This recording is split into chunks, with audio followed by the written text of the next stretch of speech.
तो आप गुरुवार का दिन चुनें, ज़्यादा नहीं तो साल में एक दिन चुन लें। एक गुरुवार साल का किसी भी महीने में, किसी भी साल के किसी भी महीने में आप चुन सकते हैं, फिक्स कर लें। गुरुवार के दिन 100 50 रुपए हर सदस्य के नाम से घर से निकालें।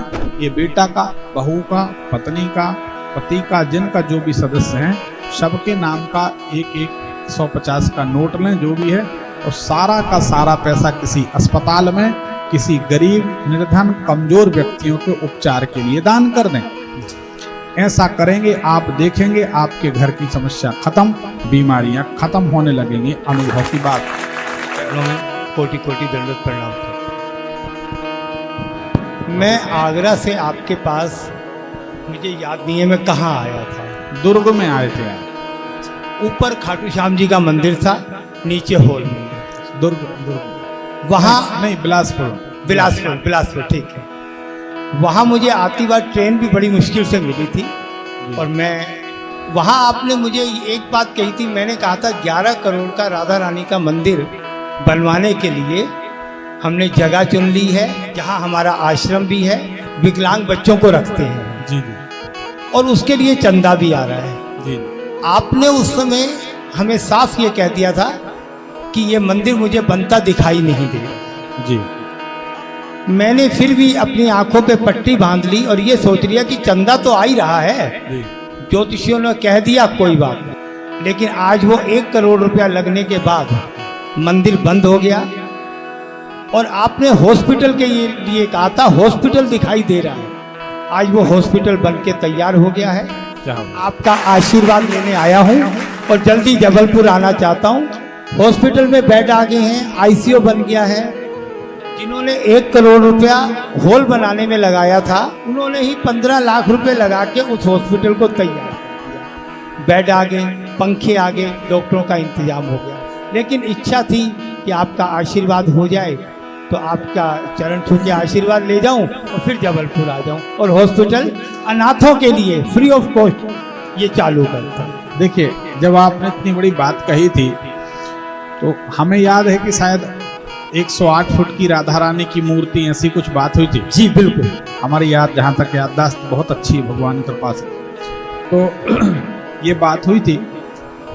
तो हमने एक बात कही थी आपको, जितना हमें याद है, कि 108 फुट की बनाओ, चाहे 4 इंच की मूर्ति बनाओ जी, राधा रानी तो राधा रानी है। उनके लिए आप समुद्र भेंट कर दो, और चाहे 1 अंजलि जल भेंट करके समुद्र बता दो, माता तो माता है।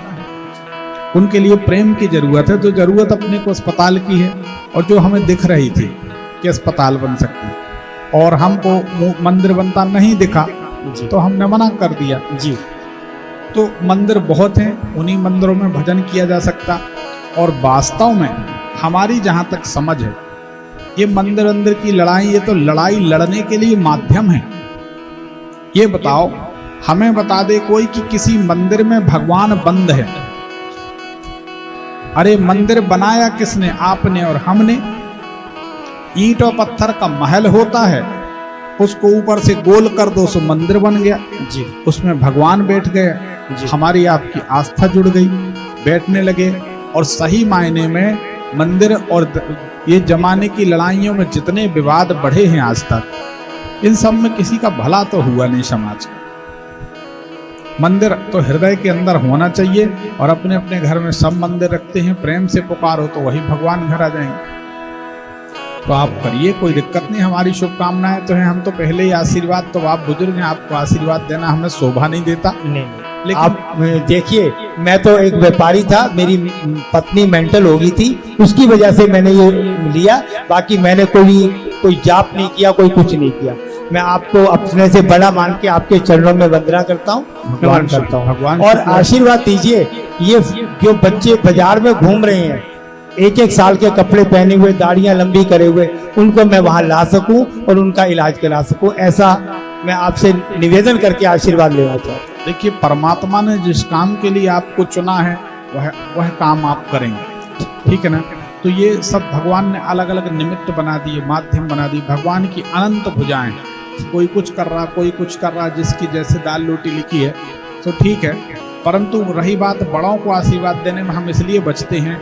योग शास्त्र कहता है, नियम कहता है योग शास्त्र का, अगर ये बड़ी बारीक बात है, अगर कोई कम उम्र का व्यक्ति बैठा है और बड़ा व्यक्ति अगर आकर वहां खड़ा हो जाता है तो उस छोटे व्यक्ति को खड़े हो जाना चाहिए। अगर वह बैठा रहता है हठात मतलब जबरदस्ती बैठा रहता है, उस आदमी की, उस बालक की आयु कम हो जाती है, योग शास्त्र कहता है। लेकिन विद्वान ये बात नहीं बताते आपको। कोई कहेगा बेलपत्री में शहद चिपका तुम्हारा लड़का पास हो जाएगा, खुद का भले फेल हो जाए, ये दुनिया की नौटंकी बताते। आपको प्रॉफिट गिनाते जिसमें आप जाल में फंसो, इससे किसका भला होना? कितने दिन आदमी फंसेगा? कोई ना कोई दिन सब टोट के बंद कर देगा, आदमी कहेगा हटाओ सब फालतू की बात। और इसीलिए धर्म डूब रहा।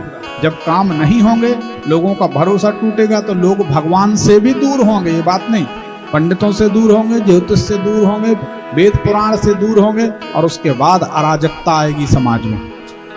तो सच्ची बात, आप बुजुर्ग हैं इसलिए हमने कहा कि आशीर्वाद देने में हमको संकोच लगता है। तो अपने अपने संस्कार हैं, मर्यादा है। और कोई इसमें रुकावट आ रही हो, कोई उपाय करना हो तो बताओ। भगवान का नाम लेके भले काम के लिए चले चलें। अगर किसी के घर में बहुत ज्यादा बीमारियां रहती हैं या अस्पताल के काम में बाधा आ रही है, तो भी ये प्रयोग काम करेगा। या किसी के घर में ऐसा देखा हो कि एक कान सबका खराब हो जाता है, बहरे हो जाते, तो आप गुरुवार का दिन चुनें, ज्यादा नहीं तो साल में एक दिन चुन लें। एक गुरुवार साल का, किसी भी महीने में, किसी भी साल के किसी भी महीने में आप चुन सकते हैं, फिक्स कर लें। गुरुवार के दिन 100 50 रुपए हर सदस्य के नाम से घर से निकालें। ये बेटा का, बहू का, पत्नी का, पति का, जिनका जो भी सदस्य हैं, सबके नाम का एक 150 का नोट लें, जो भी है, और सारा का सारा पैसा किसी अस्पताल में, किसी गरीब, निर्धन, कमजोर व्यक्तियों के उपचार के लिए दान कर दें। ऐसा करेंगे, आप देखेंगे आपके घर की समस्या खत्म, बीमारियां खत्म होने लगेंगी। अनुभव की बात, यह प्रयोग आप अस्पताल के लिए भी कर सकते हैं। दूसरी बात, जब अस्पताल खोलें तो इसमें कोशिश ये रहे, बुरा मत मानिए जी। देखो सच बात ये है, पेट सबका लगा, हम मना नहीं करते जी, लेकिन पेट के साथ साथ हृदय में दया करुणा जरूर होनी चाहिए। पेट तो सबका चलता, पेट तो सभी भर रहे। कोशिश ये की जाए कि अस्पताल है तो अपने को ऐसा करना है, पहला उद्देश्य होना चाहिए डॉक्टरों का कि सबसे पहले हमारा मरीज ठीक होना चाहिए, एनी हाउ, किसी कीमत जी। जब मरीज ठीक करने का आप संकल्प ले लोगे, गारंटी हमारी आपके पास इतना काम आएगा कि आप संभाल नहीं पाओगे। ठीक, जैसा हम सोचते हैं कि हमारे पास कोई आए तो सबसे पहले उसको सुखी होना चाहिए जी। सुखी होने के बाद हम आपको बता रहे हमारा गणित कैसा चलता है। एक आदमी जब मरता है, मृत्यु होती है, तो एक आदमी की मृत्यु में कम से कम 100 लोग उसकी मिट्टी में आते हैं। इसका मतलब ये है, एक आदमी को जानने वाले, पहचानने वाले कम से कम 100 लोग तो हैं। बिल्कुल, अगर एक आदमी हमसे संतुष्ट होकर जाता है तो कम से कम 100 लोगों को वह जरूर जोड़ेगा जी। और एक आदमी असंतुष्ट होकर जाता है तो 100 लोगों को जरूर तोड़ेगा। बिल्कुल, ये मार्केटिंग का फंडा है। तो जब हम आपको हृदय से सुखी करने की सोचेंगे तो हम सुखी हो जाएंगे। हमारा शास्त्र हमको आशीर्वाद देगा, वेद पुराण शास्त्र हैं। ठीक, दूसरा फायदा ये है, जब आपको रिजल्ट मिलेगा तो आप जहां जाओगे वहीं आज तक चैनल के एंकर की तरह शुरू हो जाओगे। पंडित विनोद दुबे जी से अच्छा कोई नहीं, कोई। बिल्कुल, तो हमने आपको बिना उसके काले कोट के वकील बना दिया। जहां जाओगे हमारे लिए प्रयास करोगे। इसके लिए मैं एक फ्लैक्सी भी बना के लाया था, लेकिन जैसे भी आपके दर्शन करवाए और ये कराया। दूसरा मैं ये चाह रहा हूँ बृहस्पतिवार को, जैसे मेरे फादर खत्म हो गया, उनके नाम का भी निकालूं, मेरी वाइफ भी खत्म होगी, जो दुनिया में नहीं है उनका नहीं, जो तो दुनिया में सलामत है उनके नाम।